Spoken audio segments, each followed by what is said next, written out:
and welcome to yet another pub snack size edition of Dis After Dark. I'm Nick.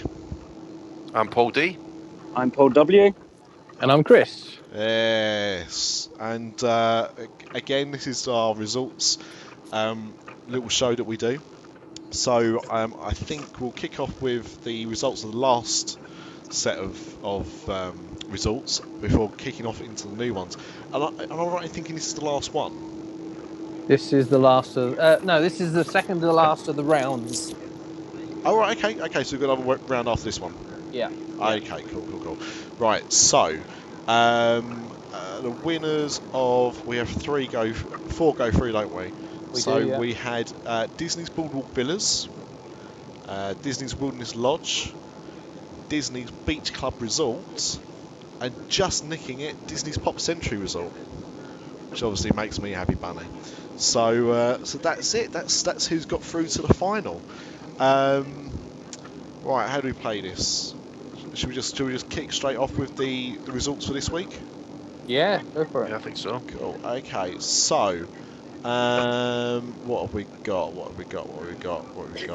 We have Disney's Contemporary Resort. Good one. Disney's Beach Club Villas. The villas at Disney's Grand Floridian Resort and Spa, and Disney's Old Key West Resort. Nice. Does anyone have a preference of where we start? No, not really. Start from the top. Contemporary. Fine. Well, let's go with the classics of the contemporary. So, the question that's always asked when we start this segment off is, and we mentioned the result, is, has anyone stayed there? yes. Just the one? Yeah. Visited it many times, but never stayed there. By the way, I just realised I was just about to have a drink, so I forgot that bit as well. So before we go into to your stay at the contemporary, who's drinking? I got a tiger beer in honour of Jungle Book this weekend. Ooh. Plus we just had an Indian takeaway, so it seemed right. To have a Chinese beer. Yeah. Chris. I'm just on the Rosie Lee this week. Rosie Lee. Mr. Washington. Nothing tonight. No. As I'm away from the mouse's head. Yes. If you can't work out, there's a bit of background noise from the man I dubbed P-Dubs, because he's on a coach heading up north. Yeah. To where the Malibis come from. Not quite that far. No, I wouldn't want to go that far. The deepest, darkest north, that is. You're right. Yeah. Shouldn't you be drowning your sorrows, though, Paul? Yeah, I wish I could. You don't want to be drowning your sorrows in a coach. No. I'm drinking my usual soft tipple of Pepsi Max Cherry, which I'm like a teenager. Like a teenager at the park, thinking it's White Lining, and I'm drinking straight from the bottle. And the reason why is because nobody in this house drinks it except me. So I feel that I'm entitled to speak from a bottle like a dirty rotter. So screw the lot of you. But drowning, I to be honest, I think I drowned enough sorrows for you, Paul, on Wednesday. I was at a work excursion, and I thought I'd be respectable, like Mel and Kim, and leave at a slightly reasonable time of midnight, but we only made it as far back as the hotel bar, and a colleague that I work with, who was staying at the same hotel, wanted to network with the bigwigs that were in the hotel bar with us, and I left her at 3:20. She got to bed at 4. I had to get back. We had to start 8:30 the next day, full day conference, and I got down to the breakfast area at 8:15. At 10:08. Had 2 plates of full English breakfast and was out by 20:08. I've never eaten so quickly in my life. It was horrible, and I hope no one actually knew me that was watching me do it, because it was just the worst. But that whole day I felt like poo. So not my best effort, I've got to say. What, Winnie? Feeling slightly Winnie, yeah. Let's leave that there. So let us hear about your stay at the Contemporary, if that's okay. It was good. The only problem I had with it was, out of all the resorts I've stayed in, I found this one not dirty, but just slightly a bit dusty, a bit tired inside the rooms. Wow. Okay. They weren't as clean as I think they should have been. Yeah. For Which was, like the money in that. yeah, it was quite funny because I remember saying to my other half, we was there when they announced that George Kalogridis was going to be the new Walt Disney World president or whatever he's called, and he supposedly started off as a cleaner in the Contemporary.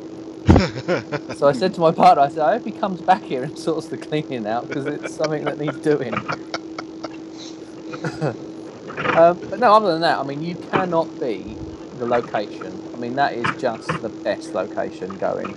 Yeah. Well, I mean, it's one of its main selling points, surely. Really, just exactly where it is. And it's one of the originals, isn't it? It is, yeah. Yeah. I mean, I think the other problem it might have, just to dwell on the negative for a bit, was there's not as much going on there, I think, than perhaps the other resorts. It's a bit empty. It's a bit sprawling. Okay. It's not fun with small F like, say, Beach Club is, or the Boardwalk, or you know, everything's sort of got lots of empty floors, and it seems to be more, I don't know, perhaps it's more geared towards couples and adults and things. Yeah, there's a lot of space in it, isn't it? It's that 1980s version of the future, isn't it? You got the big concourses where the monorails come in. Yeah, I mean, I think that's probably its most. Well, not. I don't know. It's probably, I was going to say it's the most impressive thing that it's got is the monorail going right the way through it. But I mean, I don't know. I mean, I actually think that the building itself it is quite an interesting looking building. Yeah. Isn't it? I've never really seen a building like it. But inside, it's a little bit. It reminds. I don't know why, but it reminds me a little bit of like an aircraft hangar. Yeah. I think just because it's so massive, because it's so wide. It's that international style of architecture from the 60s, this sort of large, straight-edged, concrete sort of construction. Yeah. You know, it's a weird kind of resort. I'm not sure.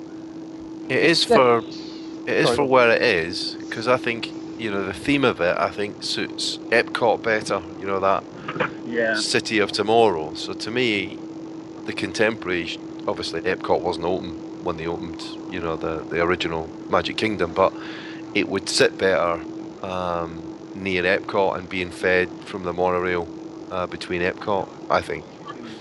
It's kind of, it's in that line, isn't it, with Tomorrowland, and I think that was the thinking behind where they put it. Because Space Mountain's literally right behind it, isn't it? That's right, yeah.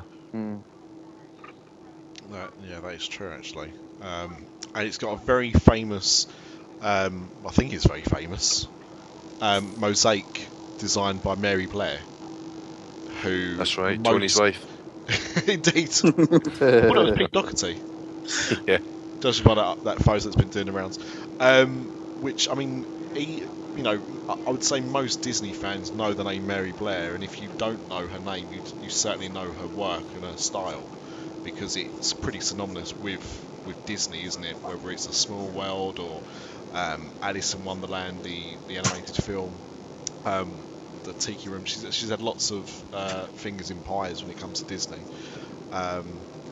But I just said the Tiki Room. I'm pretty sure the Tiki Room was her work as well, but I might have made that up. But the first two are definitely true. And it's not like us to get facts wrong. But I mean, it's massive, isn't it? That mosaic. I don't actually know how tall it is, but I mean, it takes up the whole of bloody big. The atrium. Yeah, it's as tall as the building. And I mean, the other thing as well, which we have talked about on this show before, is some of the restaurants that you find in there.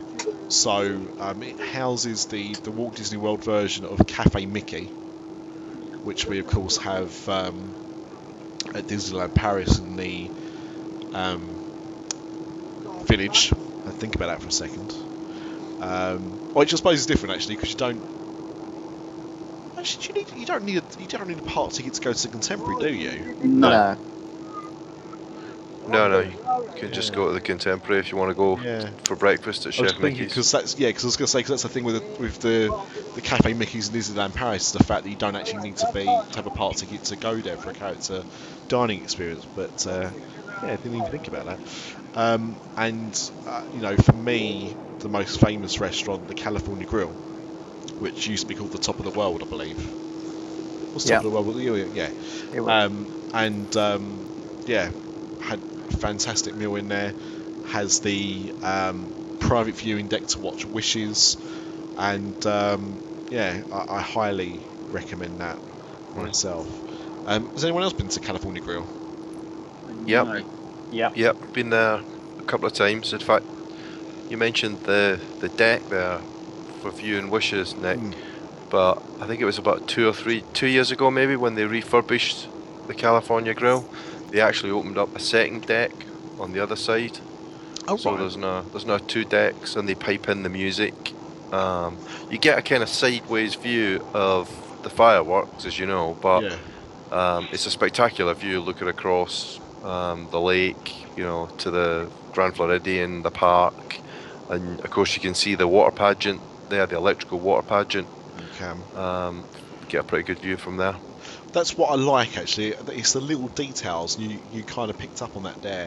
And it's the fact that they pipe in the music for Wishes. But, when we say they pipe in the music, they pipe it in with delay. Because obviously sound doesn't travel at the same speed as light. And so if they didn't kind of stutter it a bit, then you'd actually have a bit more of a delay in the sound. It wouldn't match up with the fireworks, but they've kind of made sure that the music perfectly matches the fireworks by the time you see them. So it's just those little things. But and has anyone been to the Wave? Yeah, that's one of my favourites for breakfast. Oh, really? Yeah. So what's that like? That's a newer restaurant, isn't it? Yeah, people say it's sort of trendy and funky and what have you, but it's not really. It's just a room with no windows. It's a bit like going to Vegas or something. But it for breakfast, because nobody really, I don't know, it's not that popular. People always want to go to Chef Mickey's or the other cheaper place to eat. I forget the name of it now. But no, the Wave is it's reasonable prices. And they have a buffet in the mornings, and you can go in there and have a really good meal, and it's pretty quiet on the whole. You never need an ADR, so. Well, and now that there's no Sizzler on iDrive, then people shut have to the find front door. Really? Yeah. Oh, did you not know? Oh. Yeah, I think they went about a year or two ago. Oh. Somebody tipped me off to it, and I was like, no, it can't be, surely. But last time I checked, if I get a chance to multitask tonight, which I probably won't because I'm a bloke, but if I do, I'll have a look. But I know certainly the last time I checked that both locations are closed. That was the first restaurant I ever ate in America. I think that's probably the same for my wife.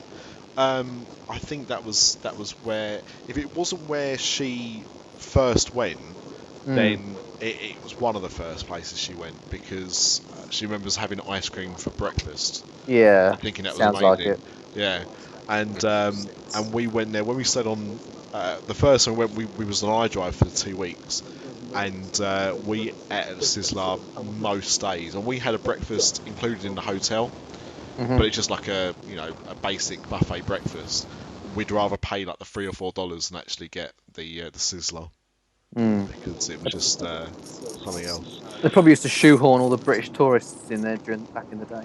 Probably. It's probably how it works. I do remember the first time we went there as well, that they had a little man outside the front selling tickets to the parks. Which obviously they don't have anywhere on iDrive anymore, I don't think, because of the way that they now sell tickets. But I certainly remember that anyway. Yeah, the other place was, I think you were trying to think of there, Paul, was the Contempo Cafe, which is the counter service place. Oh yeah, that's not bad, but in the morning it's a bit rushed, a bit loud. There's usually quite a few queues there as well. Now, I mean, obviously we've said about the location being, perfect, really. It's as close as you can damn well get to the park without being in the park, unless you opt for one of those really expensive packages they do where you can spend the night in the castle for like 50 grand or whatever it costs. I can't remember now. But you know, it's quite an expensive resort to stay in as well. Yeah, it is dear. I mean, you know, I know your experience wasn't particularly great, but you know, you stayed at a few different resorts. We all have, except me. But you know, would you say that it's worth the extra money because of where it is, or would you say that it's probably not? Well, I like to resort hop, so I'll have a day here, day there, and I think the day we went to the Contemporary was a day that we had down as the Magic Kingdom. I think we were doing Mickey's Not So Scary that night, Right. And because you can walk to the park and back, I think it is worth it. And I'm being a bit pernickety with the dust. I mean, it didn't really affect our holiday. No, but at the same time, you would Yeah. expect, you know, I mean, most people's things. I was speaking to somebody. Who was it? It was one of our listeners, I'm sure, actually. And we was discussing the fact that, you know, to me, this was about Disneyland Paris actually, but the fact that, you know, I'd much rather stay in Santa Fe if it meant that, you know, the money I saved staying at like the New York or something, I was going to spend in the parks or have better meals out or something. Because to me, I just want the room to be clean, and I'm only going to be sleeping in there. But for other people, that can be like a massive thing. Yeah, that it's not just the cleanliness about it. But Chris, that dust is actually like spent pixie dust. I don't know if you realise that. I mean, you actually pay extra for that. Of course. Yeah. Oh. It's just. It's all starting to make sense now, isn't it? Yeah. So that's the Contemporary, and the next one we've got on the list tonight is the Beach Club Villas. Yeah, no, I haven't stayed in any other villa. Well, actually, that's not true, but I haven't stayed in the Beach Club Villas. No, it seems to be a bit more of an odd one. They look good though. Is this another part of the Vacation Club? Yeah. Yeah. They are located right close to that second gateway to Epcot. Yeah. Okay. Really close. So I mean, we talked about Beach Club, didn't we? And you know, all the advantages of being so close to Epcot, right by the boardwalk, pretty close to the studios. You can take the little friendships to the studios. So I guess you get all those benefits, plus you've got the benefits of the DVC property in terms of a bit more space. It's not just a hotel room. It does say, this is an interesting statistic about it. It says the resort is about 5 minutes walking distance from Epcot and roughly 15 minutes walking distance to Disney's Hollywood Studios. Now, the only time I've ever seen anyone walk 15 minutes from property is to go from one land to another, not to a park. Yeah. I just thought people got buses everywhere. I've walked it. Yeah, it's not far. And you got it's a footpath, isn't it, Chris? Beside where the boats go. It's a nice little walk. Yeah, we've done it as well. Don't get me wrong, I'm all for it. I mean, you know, that was another thing I was saying the other day actually about the Santa Fe, was that I actually thought it was quite a nice walk. It's about a 15-20 minute walk to the park, but I quite like it because I like the landscaping as you go around everything. But yeah, just don't hear too much. I think because there's so many different ways of getting to parks and stuff, I always think about people just hopping on buses rather than walking in America. But funny story, I did my first ever Run Disney run, and it ended in the studios. And coming out of the studios, I was completely knackered, and all the buses had queues, and there was nothing there at all. So we were staying at the boardwalk for a night. So I ended up doing this half marathon run and then walking down that path back to the resort. And they didn't give you an extra medal for that? No, I should have got another medal for that. Yeah, see, when I did my run, we actually ran along that path. Oh, did you? From Hollywood Studios down to Epcot. Blimey. That'd be a nice run. Yeah. It was the last couple of miles, so it wasn't the nicest of runs. It's quite narrow as well in places. Yeah.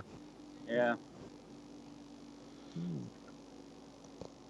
you can only get 2 ECVs abreast, don't it? Let's have a look. So, villas, there's 3 different size villas. Ooh. Apparently.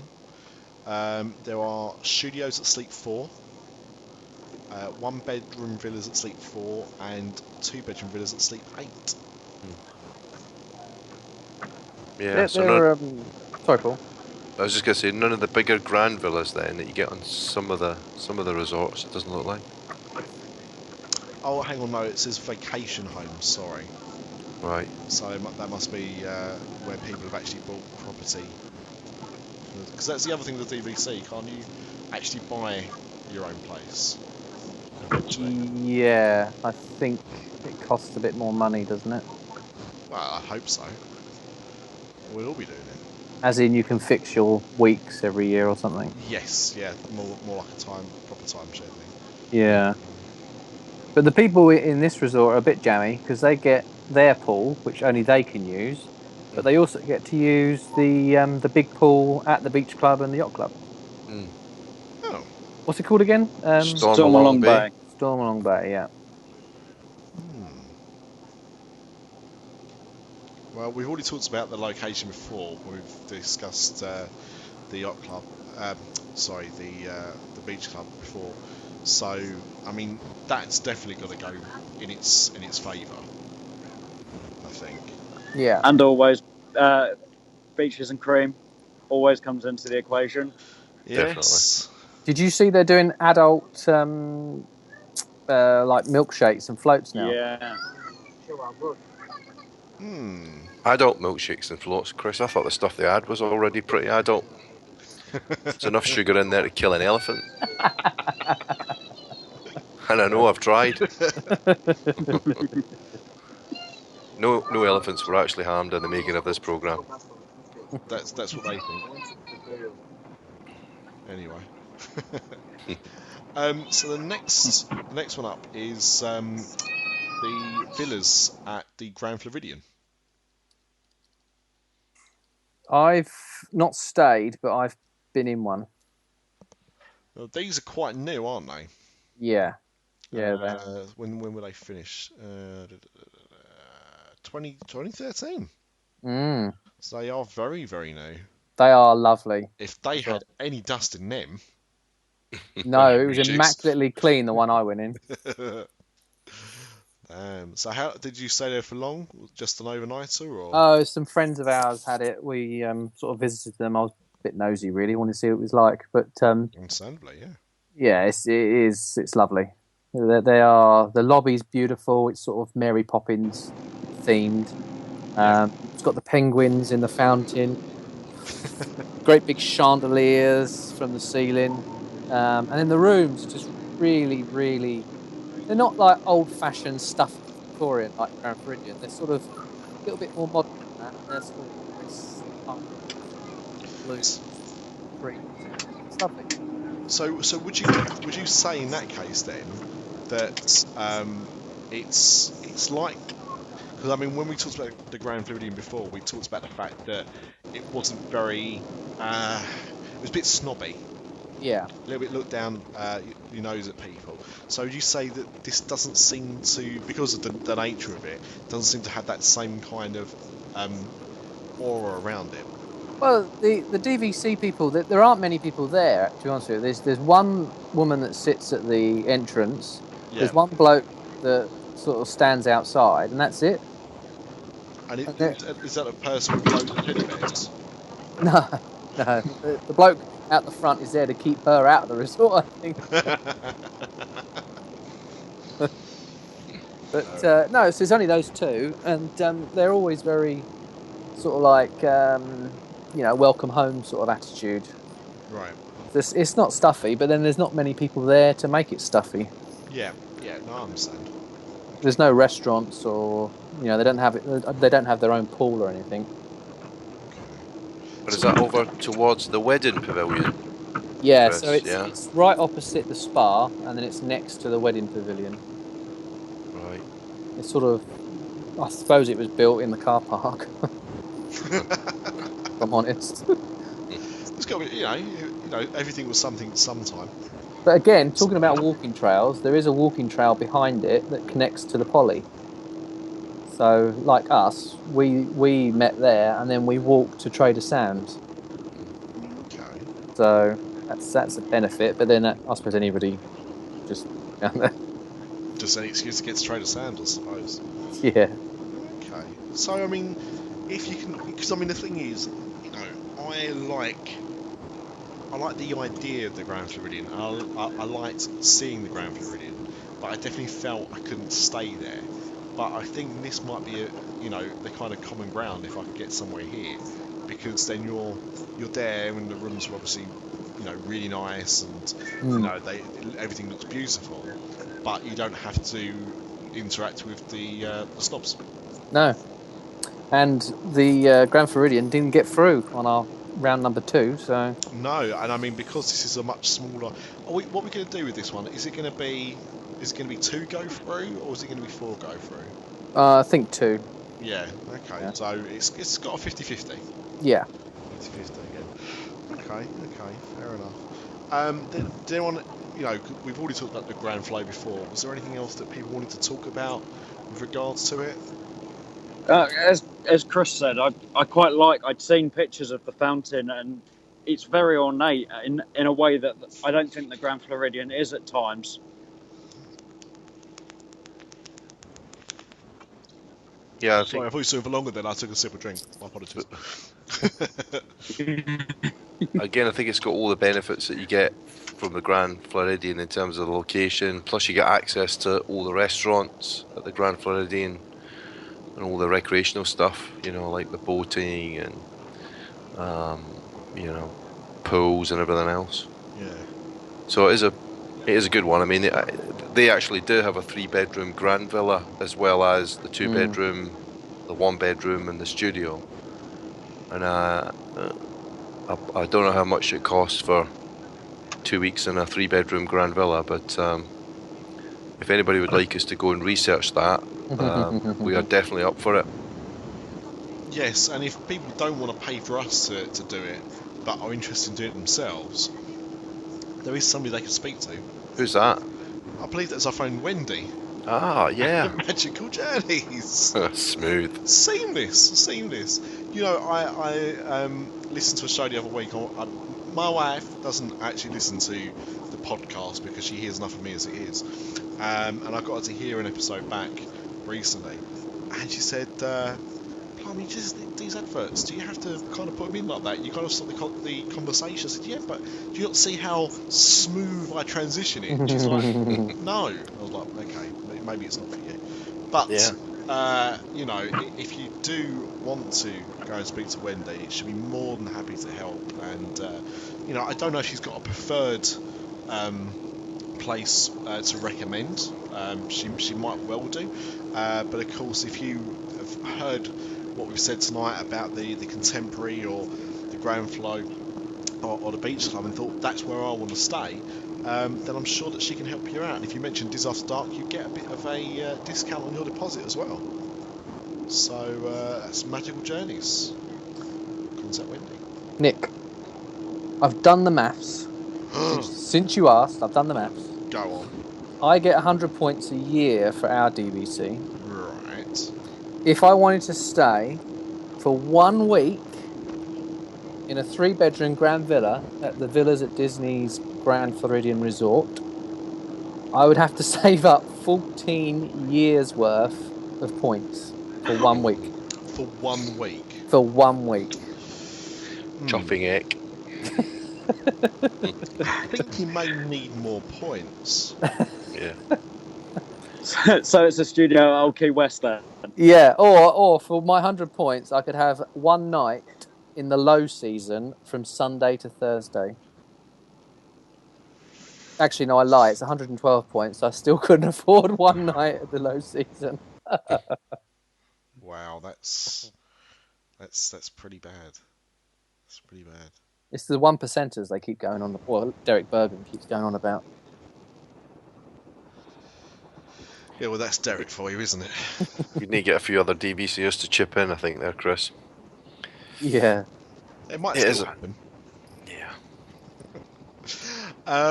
Right, so that's that. So where have we got now? We've just got our last one, which is Disney's Old Key West Resort, which is not one that we've talked about at all. Yeah. Bring on the question. He's been gagging for this, haven't you, Paul? Yeah. So the question is, does anybody know what a Sizzler is now? Because I'm actually looking at their official website, and who cares about a pig in sizzler? Oh my God, what's this? Has anybody stayed at that resort? No. Yes, I have. Now, you'd say that with some confidence. Me. So with that in mind, been there often? Been there 3 times, and I'll tell you what the main reason is. Because when they introduced free dining, originally you could get free dining for value resorts, moderates, and obviously deluxes. But then as they started to tighten it up, if you wanted the full free dining plan, you had to at least go up to. It was a kind of halfway house, really. It was the DVC properties, really. The moderates were quick service. The value resorts, you didn't get anything. So the entry level for free dining, the full free dining, was Saratoga Springs and Old Key West. So that's why we went there originally. Right. And we've been back, 2 other times since then. And I really do like it. I mean, obviously I haven't stayed in a lot of the deluxe. I haven't stayed in any of the deluxe resorts, and only one other moderate resort. But really like Old Key West. I think it's got a nice feel about it. I think it was the first DVC resort at Walt Disney World. It's got like a dock.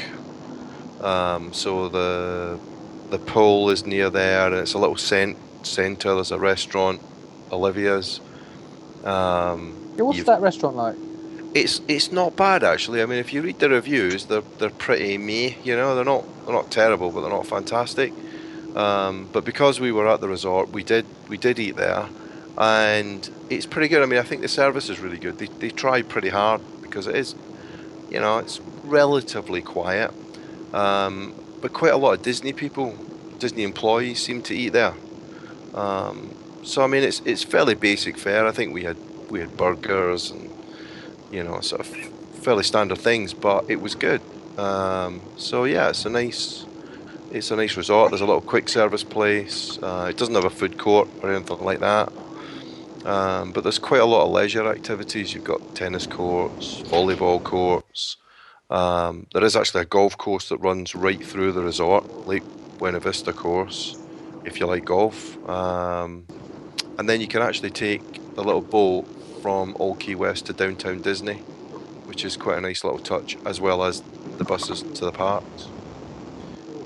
So we really like it. We stayed in a studio the first time we went there. Yeah, I was going to say about Disney Springs.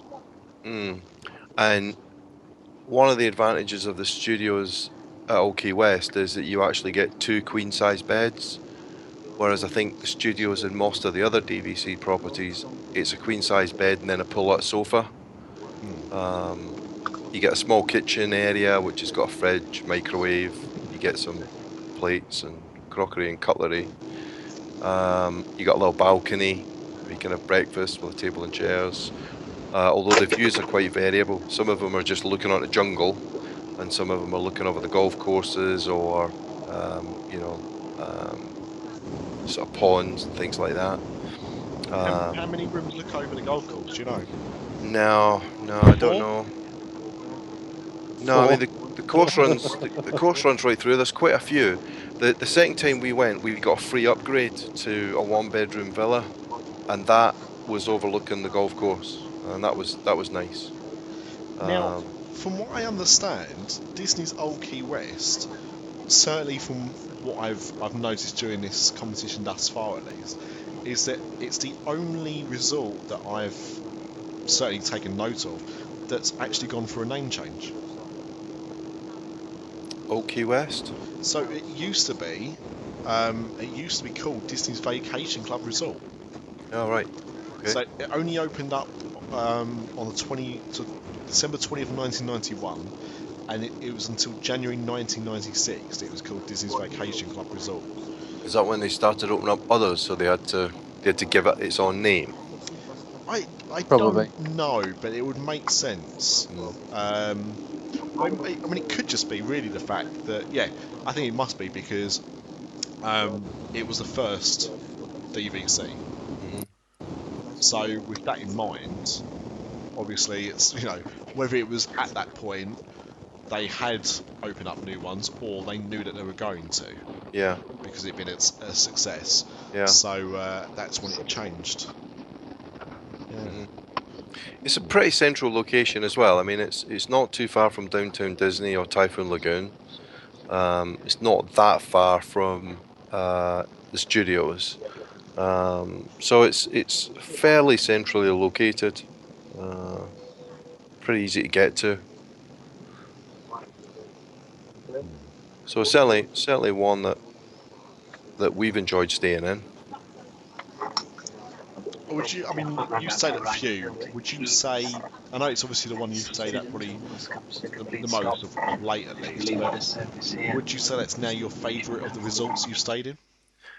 Yeah, of the ones we've stayed in, yeah, definitely. I like I say, it does have quite a nice feel to it. I think it's a cross between a hotel and I don't know. It isn't. It's got quite a sort of intimate feel about it, but it's still got a bit going on. Yeah. They have things like movie nights, and I know that some of the deluxe resorts have that as well, where you have like a movie, like the Beach Club, I think, has a movie on the beach where they project onto a big screen. Old Key West does something similar near the pool, and it's got like a games room and a gym. All small, but perfectly functional. Aren't they the biggest villas on site? Yeah, I think they might be. I think the studio certainly. The only one thing I would say about the one-bed villa that I found a bit odd is it only has one bathroom, which I think is a bit strange, and it's adjacent to the master bedroom. So you've got the capacity to sleep. I can't remember. I think it's six or seven. But you've only got one bedroom, which is one bathroom, which is a bit odd. You don't even have a cloakroom. So that's the only thing that's a bit strange. I don't know if that's the same as the other DVC properties or whether they added extra bathrooms or cloakrooms. I think there are changes by different DVC resorts, but just to give you an indication here, a 3-bedroom grand villa in the off season is 349 points for the week. So Disney does obviously want you to stay. They're making it more, what's the word, attractive to stay in places like Old Key West. Yeah. I think it's a great option. I mean, if you want free dining, if you're interested in that, or you want to go up to something like a moderate, you don't want to pay as much as a deluxe, I think it's a fantastic option. Well, a grand villa supposedly sleeps 12. Yeah. Yeah. And if you're talking 300-ish points a week, I mean, that's a very, very cheap option. You could have a very good holiday there for that. Well, that's what I was going to ask you, actually, with your points, whether or not that's like per person or that's just the accommodation itself. Just the accommodation. So So in that case, then that would be very good because if you could get 12 people in there, it's a good way of spreading the cost. Yeah. I mean, it's worth. I'll give a free plug to to&nbsp and the unofficial guide. And this, I guess, this applies to any resort, not just Old Key West, but the front end of Old Key West is adjacent to quite a busy road, so it's better not to be along there if you don't like a little bit of traffic noise. But if you read the unofficial guide, it helps you try and understand which rooms are the better rooms, whether you want quiet or a view or whatever. But if you actually go on touringplans.com, you can see photographs of every single room, the view from every single room in every Disney resort. So you can actually choose, the room that you want. And if you're a subscriber to Touring Plans, they will actually contact the resort for you and request the room that you want. And they've got something like a 75% success rate getting the room that you want. Obviously, It's not guaranteed. Yeah, I was actually looking the other day at the same thing, and it seems like if they can't get you the room that you want, there's a likelihood that you'll end up being upgraded because of it. Mm-hmm. Wow. If you do it through Touring Plans. Yeah. I think I heard somewhere that Len, he faxes them. Yeah. Yeah. Sometimes he has to ring them if the fax machine has run out of paper or something. That's right. A lot of the photographs, we actually uploaded the photograph from the view from our room onto Touring Plans. So, some of the photographs are taken by, I think initially they went around and took the photographs that they could get, but subsequently, subscribers have been adding photographs, better photographs. Does Len live in 1984? No, but Disney does. Fair enough. Len Testa, isn't he a co-host in another podcast? Or Tenuous Link? No. I heard a rumour. Doesn't he co-host WDW Today, the longest running Disney podcast, at over 15,000 episodes? Your facts about this podcast are very good for someone that's not reading any blurb in front of them. Yeah, I was just totally spontaneous, Is that the same podcast that features Off Kilter, formerly of Epcot? As a house band, yeah, I think it is. And not played on CD, like Craig keeps saying that they do. Not at all. And, if you want to subscribe to them, you can find them on iTunes or go to wdwtoday.com. Recently, the whole program has been revamped, taken over by a new crew. You got Logan, Terry and Will, and of course, Len Testa. And give them a try.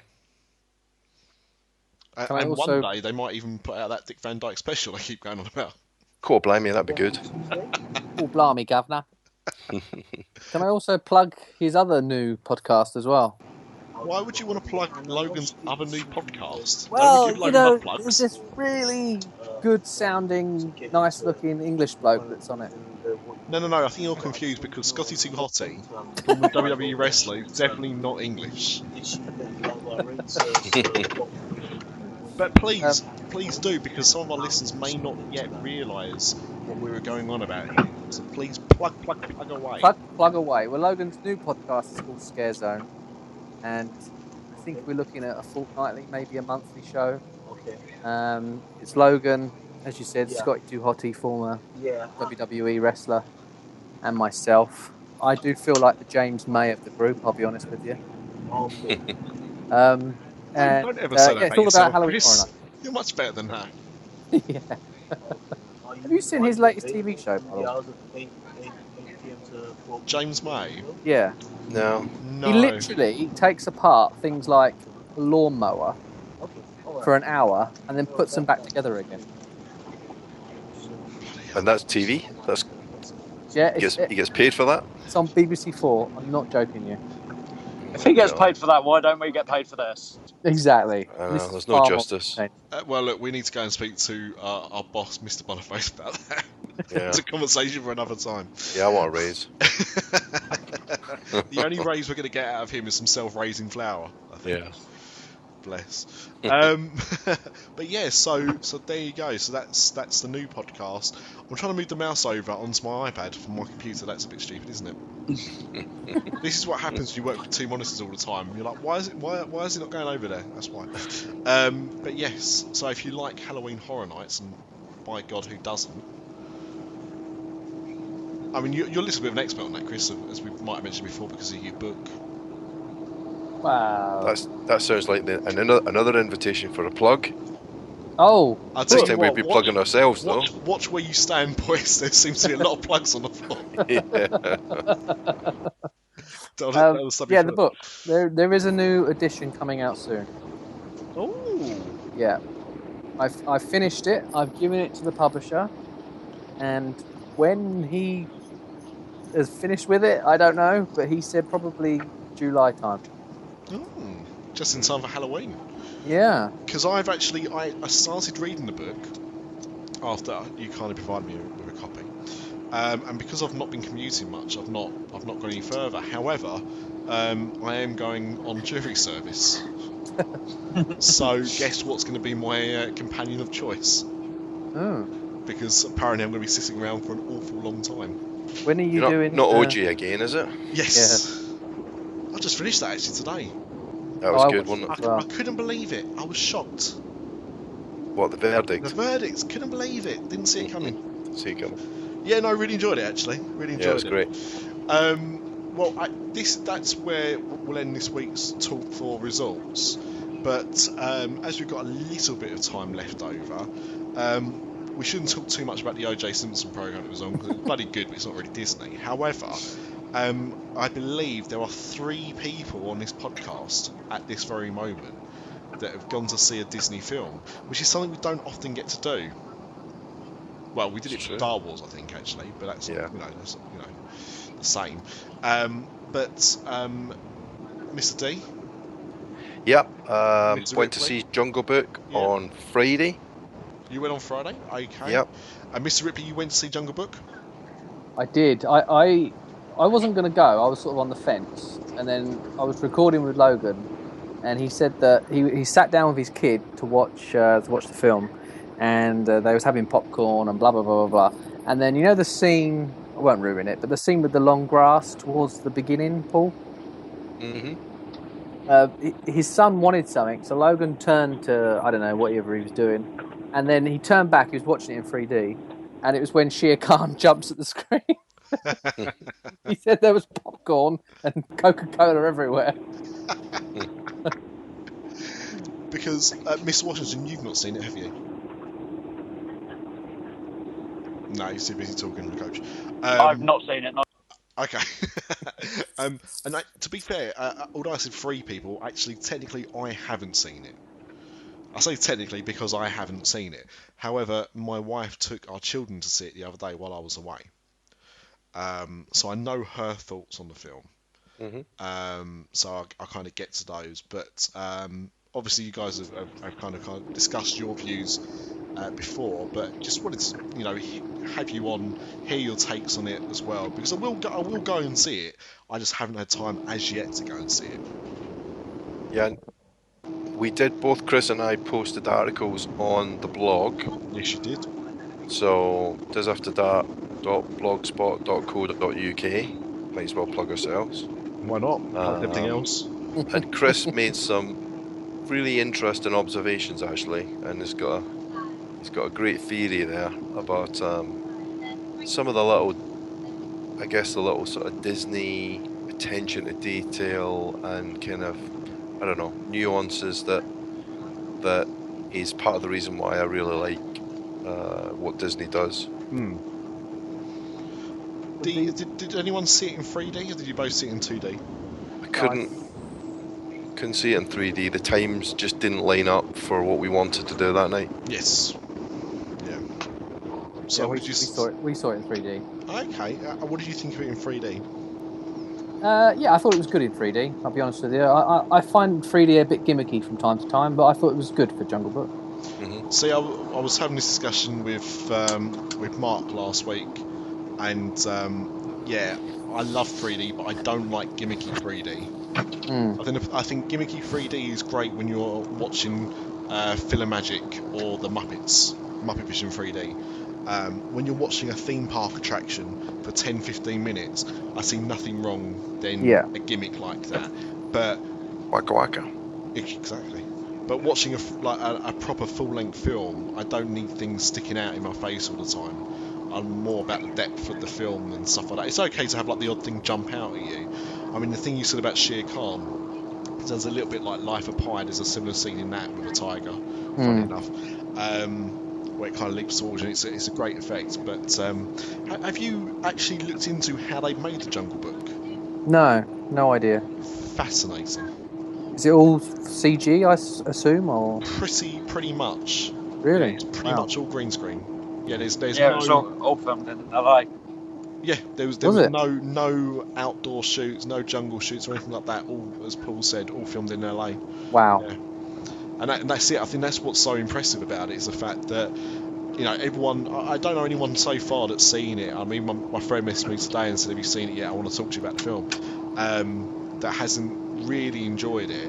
I mean, you know, obviously enjoyment levels vary to, you know, completely loved it to, you know, really enjoyed it. But I've not had any kind of negative reviews, but everyone's picked up on how great it looks and not how it's been done. And it's amazing to think that that's how they filmed Star Wars.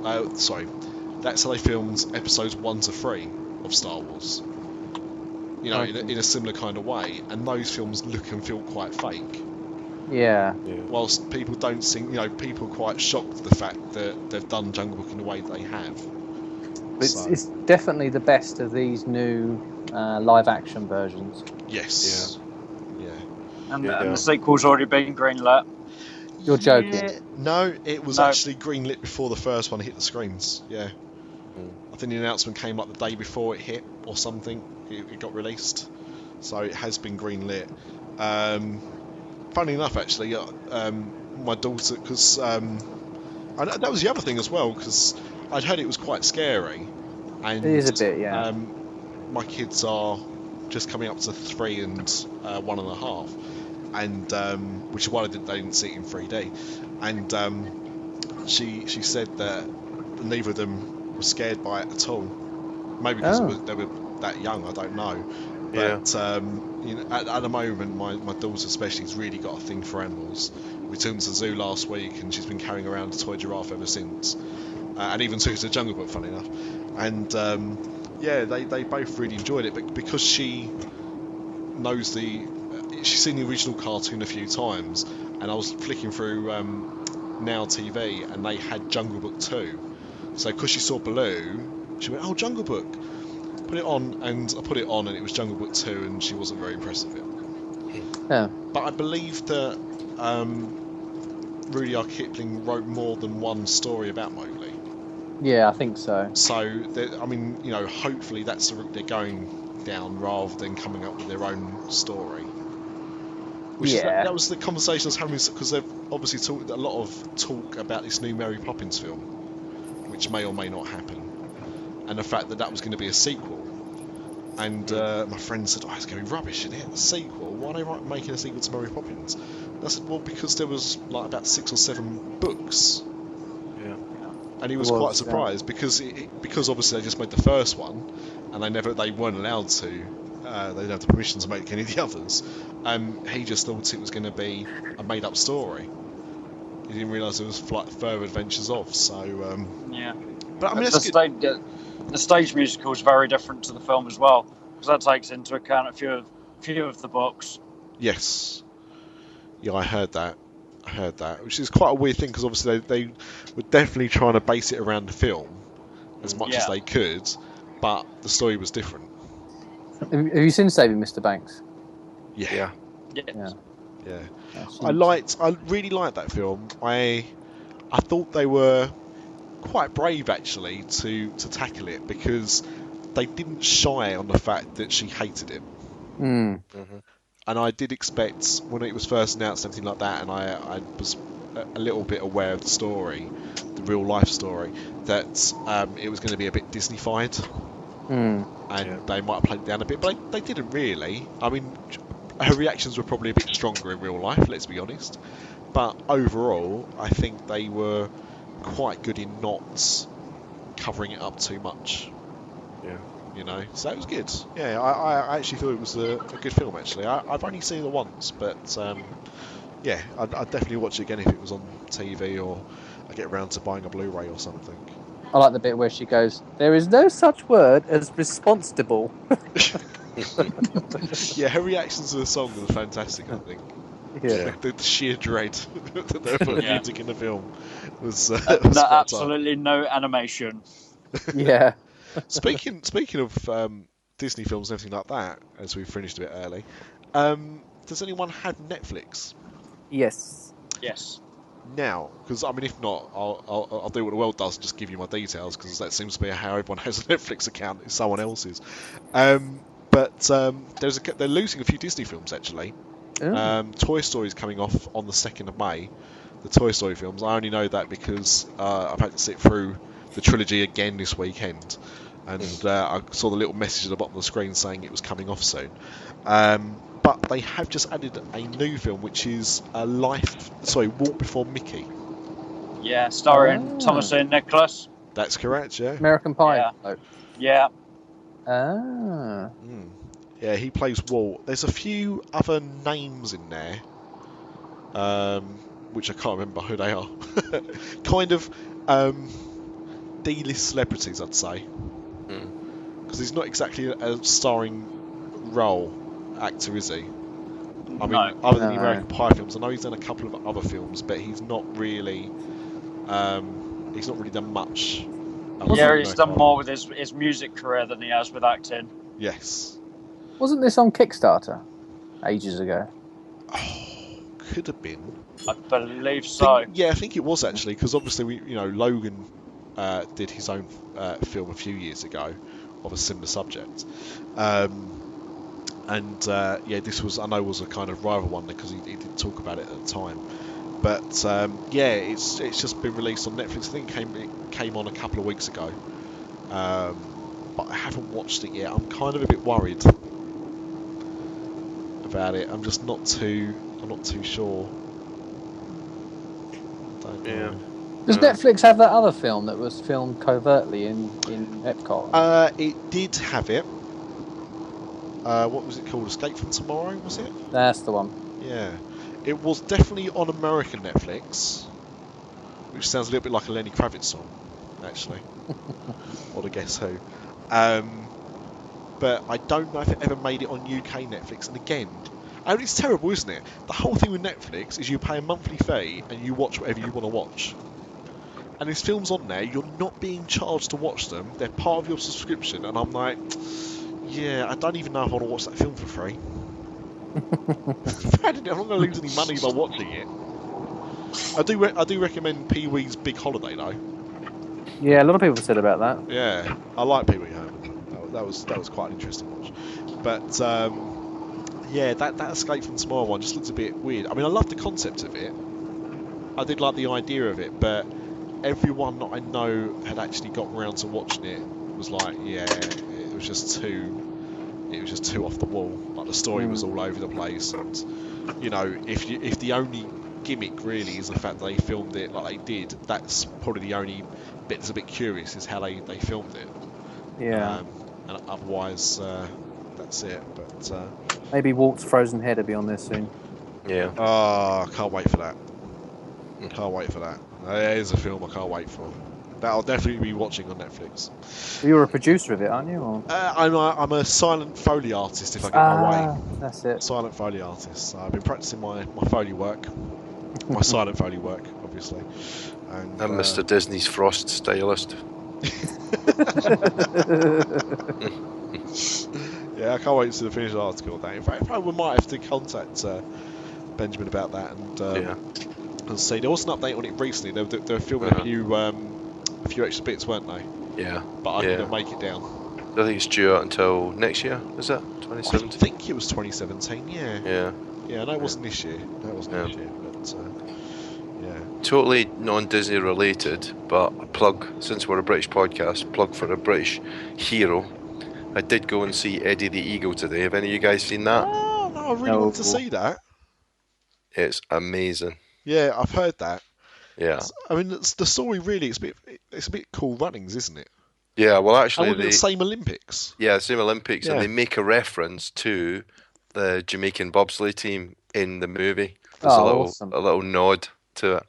Nice. But no, it's a cracking movie. It's really good. Best movie I've seen this year. Wow. But Paul, if I can just correct you for a moment, we're not just a British podcast. We're not just number one downloaded British Disney podcast. Are we? We're also number one in Europe. Yes. How about that? That's awesome. Yeah, and if that's not true, take us on.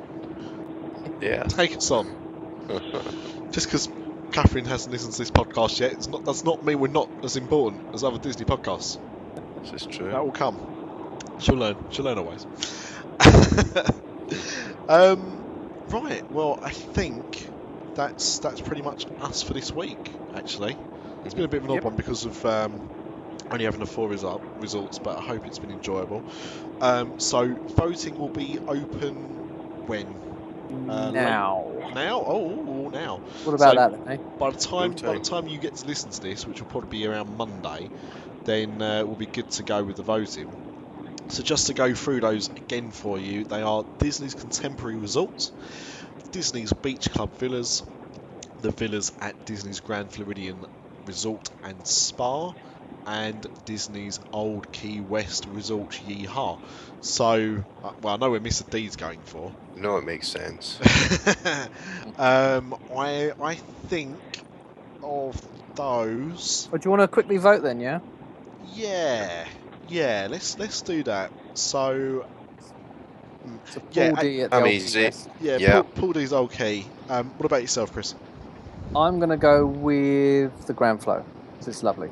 Okay, perfect. Mr. Washington? I think I'm going to go with Old Key West as well. Yes. I just like that. I just like the position of it being so near to Disney Springs. I think it gives. Yeah, I just think it gives you a lot of options with restaurants and things like that. That not just on property, but also within 5-10 minutes of everything. Good choice. The thing is, like, I thought I was going to go contemporary. Really did. But the arguments for the villas at the Grand Flow and Old Key West have